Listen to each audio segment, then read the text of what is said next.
এলাকার ভাবসাব বেশি ভালো না। আমি একটু বইছি, বিড়িটা চালু করে বানিয়ে খায়ালাই না কেরা আবার দেখবো, দেখে বাপেরে যা কয়ে দিব। টাকার ব্যবসা বেশি একটা ভালো না। ঘুরে যাই।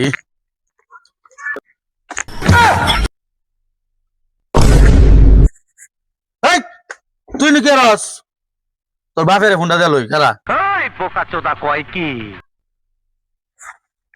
কাকা আপনার পায়ে ধরি, আব্বার এগুলো কিছু কইেন না। এই ধরে হিসাব বোঝো না। হাই হাই হাই হাই রে, ফুলা পাইন রে ফুলা পাইন, যা করলে। আচ্ছা তোর বাপের কিছু কমু না। কুদ্দুস ভাই, হাই রে ভাই, তোমার পোলা এত যে বালা এই মহল্লার ভিতরে সবচেয়ে তোমার পোলা বালা। আইতে একবার সালাম দে, যাইতে একবার সালাম দে। কাকা কই গেছিলেন? আবার কই কি জানো, মাঝে মাঝে কাকা ফাঁস নামাজ কালাম কই দেন। আই রে তোমার পোলা রে ভাই, তোমার পোলার মতো তো এলাকায় কোনো পোলা নাই। কাকাই কয় কি রে, আমার মেডাল বলে পোলাহান ভাই এলাকি।